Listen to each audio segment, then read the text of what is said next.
as long as it's with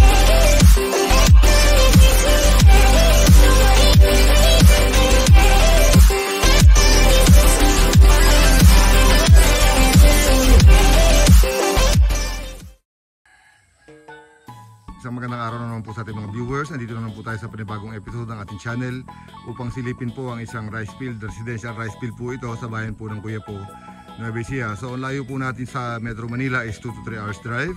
Sa Tiplex naman po, through Pura is mga 15 to 20 minutes. Ano naman po is ganun lang din, halos nakita po ito nung exit ng Pura at saka ng Anaw exit sa Tiplex po, no? Tapos ang layo po natin sa SM, siguro po mga 20 minutes drive. Sa mga bank naman po is mga 10 minutes drive lamang po, no? So yan po yung location natin. Residential po itong i-vlog natin for today's video. Ang dalawa po ang ano nito, ang option na pwede nyong labasan at pasukan. So ito po yung isa, Barangay Road po ito. Tapos nakita nyo naman may mga kapitbahay na. Tapos ito na po yung property. Ayan, so dito, nakita nyo naman may mga poste na. May internet na rin. Simula po dito sa property na to hanggang dun sa hindi nasasaka na yun. Yun po yung anong property na to. Yan po yung binebenta. So binebenta lang po dito is more or less 1,500 square meter. Kasi po ito po ay nahati. So ito po raw ay titira nila, no? 2.7 hectares po ito sa papel. So isa-subdivide lang po ito, hatiin lang para may maiwan naman pong party sa kanila, no? Tapos mamaya po ipapakita ko sa inyo yung kabila naman na yun, dinaanan po ng irrigation road tong mismong property. So yun po yung another na source nyo ng in and out sa property, no? Napakaganda po ng property. Unang-una, residential, may kuryente, may mga kapitbahay na. Tapos konting-konti na lang po, baka masimento na yung papasok dito Kasi po ito na lang po yung hindi nasisimento sa area. So makikita nyo po, mataas siya kumpara sa kalsada rito. Pababa po siya yan. Tapos po ito po is katabi ng dam. Kaya lang po ito po ay hindi na po nila ibebenta tong portion na to. So yung dam naman po, wag po kayo mag-alala, hindi po umaapaw yan. May mga sarili pong ano yan, system para hindi po sila umapaw, no? Nothing to worry po kayo sa baha. Itong area po na to ay minsan po hindi binaha. Yung po ang i-assure ko sa inyo. So mamaya po papasilip po sa inyo yung kabilang kalsada. Pupunta po ako ron para mas makita nyo po yung property. So see you there.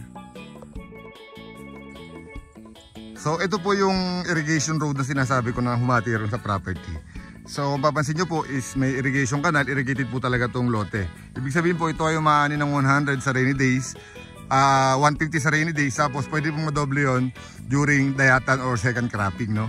Yan po yung kagandahan ng mga ganitong farm. Nagge-generate na po siya ng income. May pambawi po kayo ng gastos. So ilang panahon lang po, mababawi nyo na yung mga in-invest nyo rito sa property. So papakita ko lang po. Ito po yung palabas ng kabilang anong mismong barangay na may sakop dito. Tapos dito naman po sa kabilang kalsada na to is may palabas din po yan sa kabilang barangay naman. Although irrigation road, pero may nagbi-maintain naman po dyan yearly. So after rainy days, ano na po yan, ibubuldosorin para pumatag po ulit. So yun po yung sarap ng ganitong mga property. So simula po dito ulit, nalakarin ko para mapakita ko sa inyo yung ano, yung frontage niya. Ako po, ang tansya ko rito sa frontage niya rito, nasa 80 meters frontage, no? O baka mahigit, more or less po 80 meters frontage. Tapos ayan, no? Doon po tayo galing kanina, kung papansin nyo. Doon po ako nag-vlog kanina nung umpisa. Yan lang po yun, yan. Ayan, may mga poste naman na po na kuryente, may internet. So madalang na po yung farm na ganito, na may internet.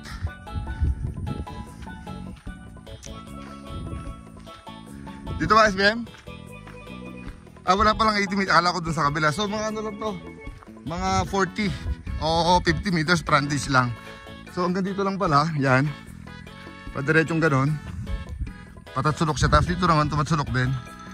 Gumanon din. So yun na yung dam. So ayun, napakaganda pong property nito. Madali lang po ang pag-process ito. Una, pagpaparelocate survey natin, subdivision survey. Pag po na ipasubdivide na natin, ready for titling na po kayo. So AP title po ito, napakadali pong ayusin. Siguro po mga 1 month lang to, pinakamatagal, patitila na natin sa under your name, no? So ayun. At kasi nakapagpasilip na naman po kami ng isang property dito sa bayan po ng Kuya po. Sana po sa mga hindi pa nakakapag-subscribe, mag-subscribe na po kayo. I-hit nyo po yung notification bell para po lagi kayong updated sa aming mga listing. So yun lamang po, until my next vlog. Hope to see you soon. Paalam.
it's with